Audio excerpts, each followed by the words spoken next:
Bismillahirrahmanirrahim.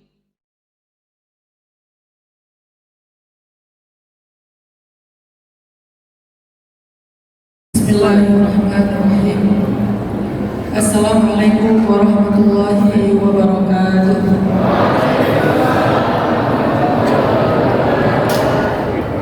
Alhamdulillah, puji dan syukur kepada Allah Subhanahu wa taala. Hari ini adalah hari ke-9 dari bulan Ramadan, dan semoga Allah memberikan kita kesehatan dan juga iman untuk kita memaksimalkan ibadah Ramadan sampai akhir Ramadan dengan keadaan yang makbul insyaallah. Salawat dan salam kepada Nabi besar Muhammad sallallahu alaihi wasallam.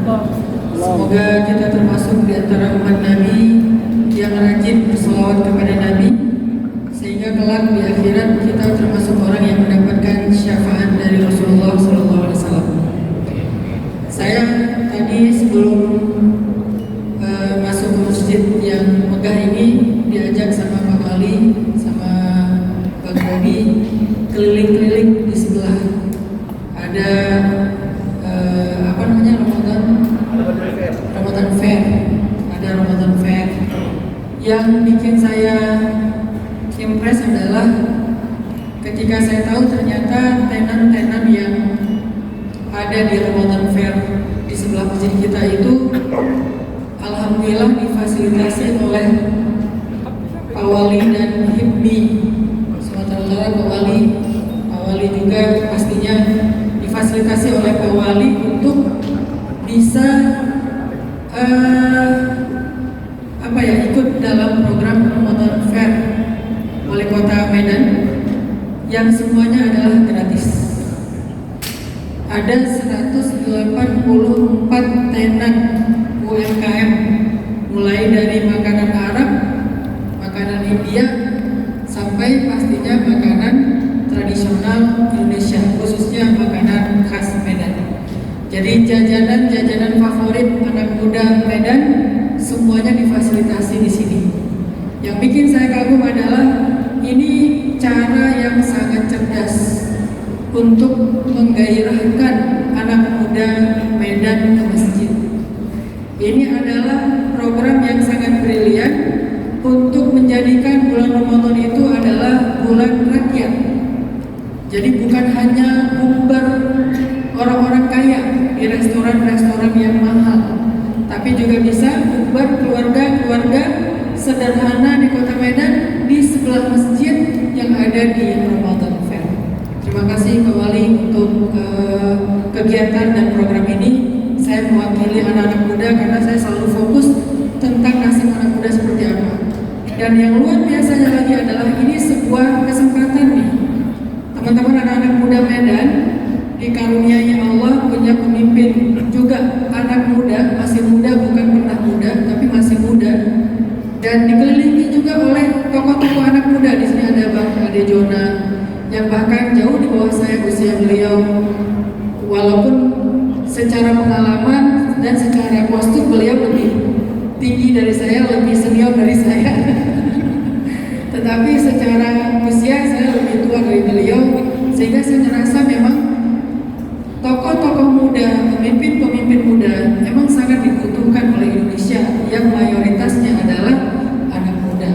Sehingga ini kesempatan buat kalian, kalau kalian punya ide, gagasan, inovasi apapun, sehingga butuh support dari para pemimpin kita, tokoh-tokoh kita, berbagai macam pihak yang ada di Kota Medan, inilah kesempatan kalian.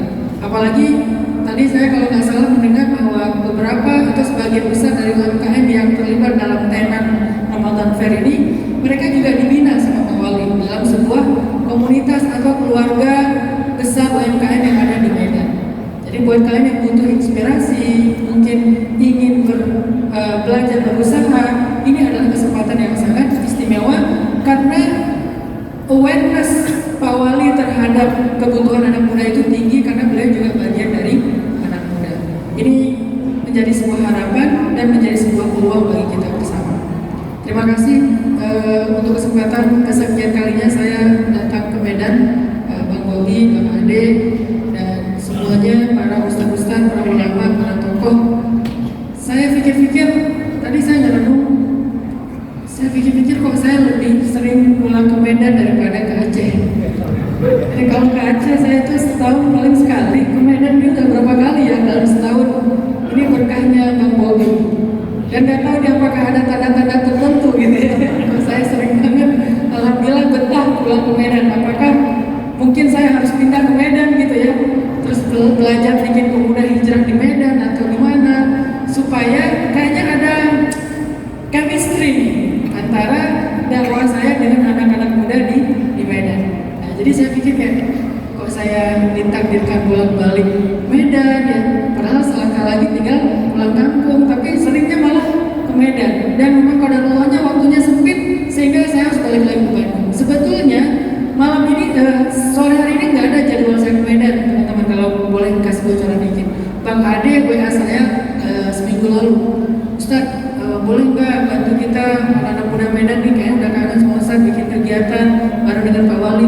Aduh Bang, kayaknya jadwal Ramadan saya udah penuh banget nih, pengen sebetulnya senang, cuma udah penuh.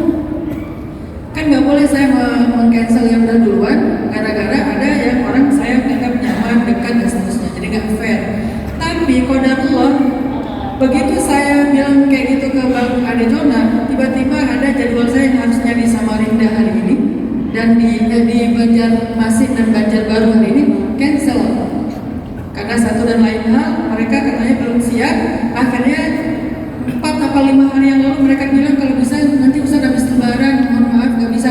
Langsung saya hubungi teman-teman di sini dan alhamdulillah memang takdirnya saya harus pulang ke Medan. Masya Allah, ini berkah dari Bang Ade, Bang Bobi, dan teman-teman semuanya yang ada di sini. Kita punya waktu sekitar 10-15 menit sebelum waktu berbuka. Teman-teman yang dirahmati Allah SWT, satu hari ada seorang perempuan yang dia itu diuji dengan penyakit kanker,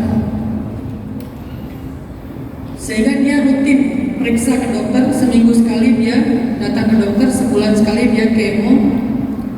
Suatu saat dia dijadwalkan kemo hari Sabtu. Untuk kesekian kalinya kemo, ada jadwal hari Sabtu mau kemo. Maka hari Jumatnya dia udah siap-siap. Kemudian di waktu antara asar sampai maghrib di hari Jumat, dia duduk di mihrab berdoa kepada Allah. Ini waktu yang ajaib namanya. Sekarang adalah waktu antara asar sampai maghrib di hari Jumat dan di bulan Ramadan dalam keadaan berpuasa. Ini lebih ajaib lagi. Dia dalam keadaan sedang berwudu, duduk di mihrabnya, duduk di musolanya hari Jumat antara asar sampai maghrib, dia berdoa. Ya Allah, doanya gini, Allahumma inni as'aluka bi anni ashhadu annaka antallah la ilaha illa anta asy-syafi isfi maradhi. Ini kata Nabi, siapa yang baca doa dengan redaksi seperti ini, Allah tidak akan lama-lama untuk mengabulkan doanya. Semua doa dikabulkan, tetapi ada yang Allah tunggu di waktu yang tepat, di tempat yang tepat. Tetapi siapa yang membaca doa dengan redaksi ini, ditambah lagi dibacanya di setelah asar sampai maghrib hari Jumat, ditambah lagi bulan Ramadan, ditambah lagi dalam keadaan berpuasa, maka Allah Subhanahu wa taala akan segera mengabulkan doanya. Saya ulangi redaksinya.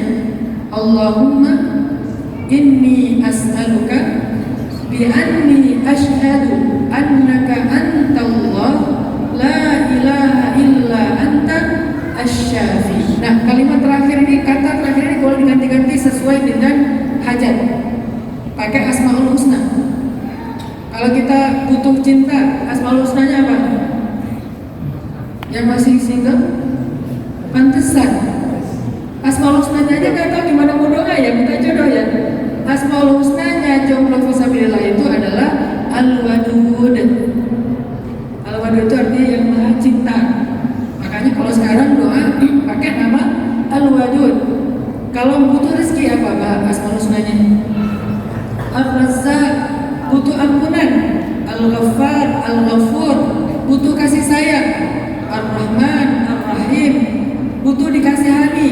Ar-Rauf, banyak. Jadi kata terakhir itu tergantung hajat masalah kita. Allahumma inni as'aluka bi anni asyhadu annaka antallah. Ini kalimat sangat-sangat istimewa di sisi Allah. Bi anni asyhadu annaka antallah la ilaha illa anta, terus pakai asmaul husna. Asy-Syafi, isfi maradi. Engkau yang maha penyembuh, maka sembuhkanlah sakitku ya Allah. Perempuan tadi berdoa seperti itu. Besoknya dia datang ke dokter untuk siap-siap mau di kemo. Pas diperiksa sama dokter, dokternya kaget. Kata dokternya, kamu ngapain aja selama seminggu ini? Nggak ngapa-ngapain. Siapa yang ngobatin kamu? Saya nggak ke dokter lain selain dokter yang ini. Kenapa dokter? Ada apa? Kata dokternya, setelah saya periksa, kok sel kanker kamu udah nggak ada lagi dalam tubuh kamu. Dokternya agak nggak percaya, periksa lagi untuk kedua kalinya. Siapa tahu tadi ada yang error dari sistem komputernya. Periksa lagi, ternyata benar. Pas di scan, memang tidak ada lagi sel kanker di dalam tubuh perempuan ini. Ini terjadi di Arab. Saya mendengar dari sebuah ceramah dari seorang ulama ketika lagi umroh. Ternyata ketika ditanya sama dokter, apa yang kamu lakukan? Kok bisa kamu dapat keajaiban ini? Dia menceritakan, wahai dokter, kemarin setelah selesai sholat asar, saya nggak keluar dari atas mihrab saya atau dari atas sajadah saya zikir, saya sholawat, saya istighfar. Menjelang maghrib, saya baca doa Allahumma inni as'aluka dan seterusnya. Allahumma shfi maradi. Dan ternyata Allah maha benar menyempurnakan janjinya menyembuhkan sakit saya. Dan sekarang kita sedang ada di waktu itu, sehingga saya mau mengajak kita semuanya membaca doa ini bersama-sama.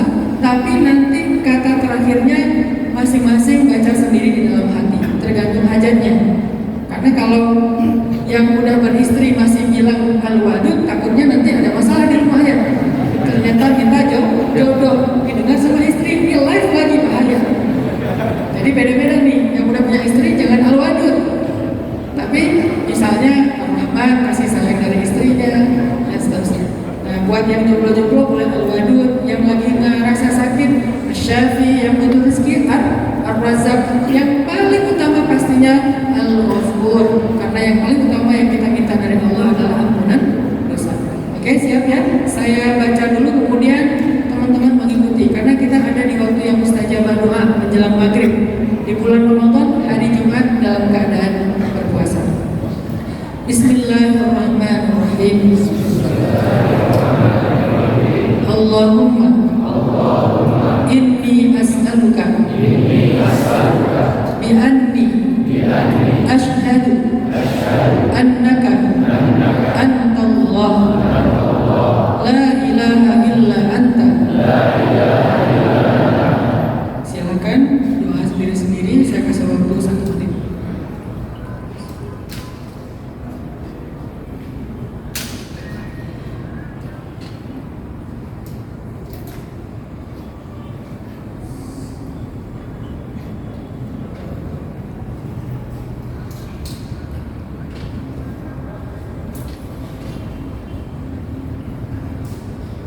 Baik, alhamdulillah.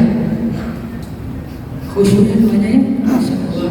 Semuanya sedang punya masalah.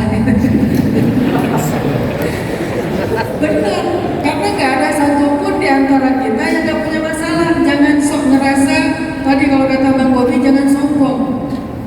Kepada ketum HIPMI aja nggak boleh sombong, apalagi kepada Allah. Jadi kalau kita berdoa itu, memang kita harus merasa punya masalah. Kita harus merasa fakir. Itu syarat doanya itu bagus, kita harus fakir di hadapan Allah. Nggak boleh merasa ghani atau istaghna, merasa serba cukup, nggak butuh Allah. Kita butuh Allah. Makanya kemarin saya share booster. Salah satu di antara cara kita mengenal Allah itu, kata para ulama, diambil dari hadis, man arafa nafsahu arafa rabbahu. Siapa yang mengenal dirinya, maka dia mengenal Rabbnya. Siapa yang mengenal dirinya fakir, dia akan mengenal Allah Maha Kaya.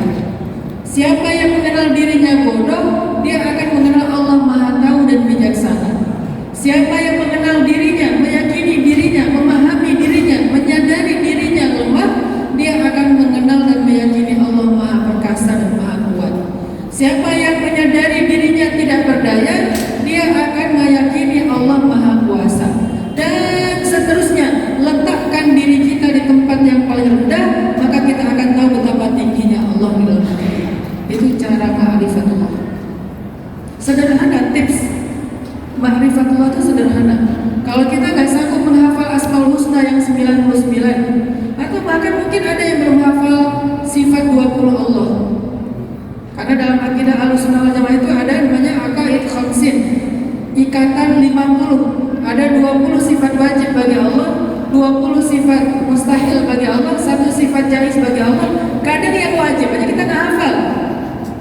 Wujud qidam baqa ada nggak semuanya hafal. Makanya nih anak-anak muda nih perlu ngafal lagi nanti menjelang azan. Anak muda yang jadi muazzin baca tuh sifat 20 Allah, supaya kayak zaman dulu waktu kita masih kecil, dari surau, dari masjid kita sering mendengar sifat Nabi, sifat Allah, nama-nama Nabi, nama malaikat, itu dibacakan, Asmaul Husna dibacakan menjelang azan maghrib, sehingga otomatis kita mengenal Allah.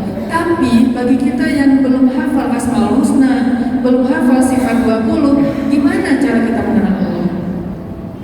Yang kita bukan anak pondok, kita nggak belajar di Al-Azhar Kairo, gimana cara kita mengenal Allah? Sederhana, kata ulama, pahamilah diri kamu sendiri, maka engkau akan memahami siapa Allah. Kalau kita mengerti tentang diri kita, kita akan mengerti tentang Allah lebih daripada itu. Contoh, kalau kita melihat ada seorang ibu yang begitu sayang kepada anaknya. Mungkin kemarin ada yang baca berita pas gempa di Turki itu, ada ayah yang memeluk ayah atau ibu ya, pokoknya ada orang tua yang meluk anaknya di dalam reruntuhan bangunan, sehingga ketika digali sama para relawan, ketemu mereka orang tuanya sudah wafat, anaknya selamat.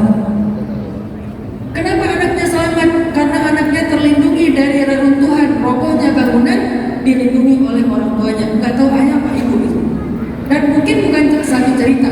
Kalau teman-teman membaca berita kayak gini, melihat adegan kayak gini dalam hidup, ada ayah, ada ibu yang begitu sayang kepada anaknya, maka ketahuilah Allah lebih sayang kepada kita daripada orang tua tersebut. Itu cara siapa yang mengenal dirinya, mengenal makhluk, mengenal manusia, dia akan mengenal Allah. Artinya apa? Sayangnya ayah dan ibu kepada anak-anaknya itu gak ada apa-apanya, rendah dibandingkan dengan sayangnya Allah kepada kita. Ada sebuah kisah kecil ketika seorang ibu marah kepada anaknya yang berbuat salah, terus ibunya keluarin anaknya dari rumah, anaknya langsung duduk di depan pintu rumah sambil ketok-ketok dan bilang, "Mama, aku minta maaf, mama, aku minta maaf." Ibunya langsung buka lagi pintu, gak lama kemudian dipeluk anaknya, dibawa masuk ke rumah. Kata ulama yang melihat kejadian itu, betapa ibu itu sayang kepada anaknya. Walaupun lagi marah, walaupun lagi murka, ketika anaknya menangis, minta maaf, duduk di pintu rumah ibunya, langsung dipeluk dan dimaafkan. Betapa sayangnya ibu itu kepada anaknya, sehingga saya jadi tahu betapa sayangnya Allah kepada hambanya. Kalau ibu aja melihat anaknya menangis langsung dimaafin, gimana Allah ketika melihat hambanya menangis seperti kita karena dosa-dosa. Jadi cobalah belajar mengenal diri kita, mengenal manusia, mengenal makhluk, maka dengan kayak gitu kita akan belajar mengenal Allah. Kalau kita melihat misalnya nih, ada makhluk yang, ada manusia, ada orang yang bisa bantu kita karena kekuasaannya. Kita dikasih kemudahan, kita dikasih akses. Misalnya saya di bandara gitu ya, karena saya diundang, dijemput sama panitia. Kadang-kadang panitia nunggu saya itu udah di Garbarata, di depan pintu pesawat. Bahkan di beberapa bandara tuh panitia bisa mengatur parkir pesawat supaya saya keluarnya gak jauh-jauh. Jadi si pesawat itu kan dia akan nge-booking mau pintu yang mana dia akan parkir. Itu diatur sama panitia biar parkirnya itu keluar dari bandara itu gampang. Semudah itu diberikan keleluasaan, kenyamanan oleh manusia yang punya kekuasaan, yang punya akses, yang punya wewenang. Artinya ketika kita kenal manusia, kita jadi kenal Allah. Makanya setiap kali kita mendengar, membaca, melihat, memahami, merasakan experience hidup, harusnya di situ kita belajar ma'rifatullah. Sehingga di bulan Ramadan kita belajar untuk meyakini Allah itu baik banget. Allah itu nggak tegaan banget. Kalau ibu aja nggak tega sama anaknya, ayah aja kasihan banget kepada anaknya, apalagi Allah. Sehingga Ramadan itu waktunya kita untuk mengundang ketidaktegaan Allah dengan apa? Sujud yang banyak, tarawih.